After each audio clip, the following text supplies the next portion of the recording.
Challenge হলেও ইসিকে নির্বাচন আর গণভোট একই দিনে করতে হবে বলে মন্তব্য করেছেন অর্থ উপদেষ্টা ডক্টর সালেউদ্দিন আহমেদ। তিনি বলেন, পৃথিবীর বিভিন্ন দেশে নির্বাচন আর গণভোট একই সাথেই হয়, তবে এতে খরচ বাড়বে। এজন্য তফসিল ঘোষণার পর নির্বাচন কমিশনের চাহিদার ভিত্তিতে বরাদ্দ দেওয়া হবে বলেও জানান। অর্থ উপদেষ্টা বলেন, স্পর্শকাতর ভোট কেন্দ্রগুলোতে পুলিশকে বডি ক্যামেরা দেওয়া হবে। সচিবালয়ে ক্রয় সংক্রান্ত উপদেষ্টা কমিটির বৈঠক শেষে তিনি এসব কথা বলেন। রিপোর্টে জানাচ্ছেন মাহবুব কবির চপল। বাংলাদেশে প্রথমবার একই দিনে জাতীয় সংসদ নির্বাচন আর গণভোট আয়োজন করতে যাচ্ছে অন্তর্বর্তী সরকার। দেশে এ পর্যন্ত 3 বার গণভোট হয়েছে, যার শেষটা ছিল 1991 সালের 15 সেপ্টেম্বর। অর্থাৎ যাদের বয়স 52 বছরের কম তারা কখনো গণভোট দেননি। তাই আগামী ফেব্রুয়ারিতে হতে যাওয়া এই ভোট নিয়ে জটিলতার আশঙ্কা করছেন অনেকেই। চ্যালেঞ্জিং বলছেন প্রধান নির্বাচন কমিশনারও। আমার অ্যাকচুয়ালি প্রস্তুতিটা আমরা নেওয়া আমাদের জন্য ডিফিকাল্ট। তবে অর্থ উপদেষ্টা বলছেন, পৃথিবীর বহু দেশে এভাবে ভোট হয়, তাই বিকল্প কিছু ভাবার সুযোগ নেই।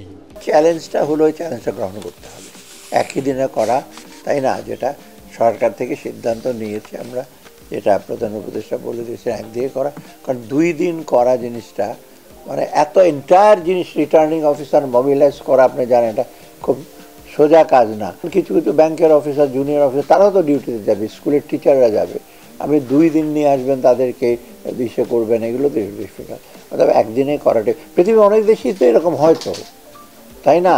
আপনার রেফারেন্ডাম আর হিসেব ভোট তো একদিনই হয় অনেক দিন। আগামী নির্বাচনে খরচের জন্য বাজেটে প্রায় 3000 কোটি টাকা বরাদ্দ রেখেছে সরকার, কিন্তু সংসদ নির্বাচন আর গণভোট একই দিনে করতে আরও টাকার প্রয়োজন হবে। সুষ্ঠু ভোট আয়োজনে নির্বাচন কমিশনের চাহিদা মতো বাজেট দেওয়া হবে বলে জানান অর্থ উপদেষ্টা। নির্বাচনের জন্য, গণভোটের জন্য যে প্রয়োজনীয় যে ব্যয় বাড়বে, ওখানেও তো আপনার লোকবল রাখবে, তাই না? সিকিউরিটি, এটা আমরা বলেছি যে ওপেন। আমাদের বাজেটটা এখন আমরা রিভাইজ করছি। নির্বাচনটা আমার মনে হয় শিডিউল ঘোষণাটার পরে বোধহয় ওরা আর নতুন করে কোনো খরচ, কন্টিনজেন্সি খরচ থাকতে পারে, তাই না? ইমার্জেন্সি খরচ থাকতে পারে, সেটা তো মিট করা যাবে, সেটা তাদেরও কিছু ফান্ড আছে ফাইন্যান্স মিনিস্ট্রি। অর্থাৎ নির্বাচনের ব্যাপারে কোনো চিন্তা করার দরকার নাই। তিনি জানান, সব ভোট কেন্দ্রে নয়, শুধুমাত্র ঝুঁকিপূর্ণ কেন্দ্রগুলোতে পুলিশকে বডি ক্যামেরা দেয়া হবে। ওখানে তো ইনভলভ কিন্তু স্বরাষ্ট্র মন্ত্রণালয় ডিরেক্টলি, এবং ইসিরও কিন্তু ওই কেনার ব্যাপারে, বডি ক্যামেরার ব্যাপারে দায়িত্ব না। ইসি বলে দেবে যে এইসব জায়গায় তোমরা নেবে, এবং ক্যামেরা বা কী কী সুরক্ষা করবে এটা স্বরাষ্ট্র মন্ত্রণালয়, ওদের পুলিশ, বিজিবি আছে।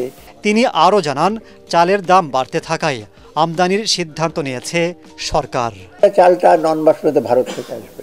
মাহবুব কবির চপল, ATN বাংলা, ঢাকা। কতগুলো বেশ কত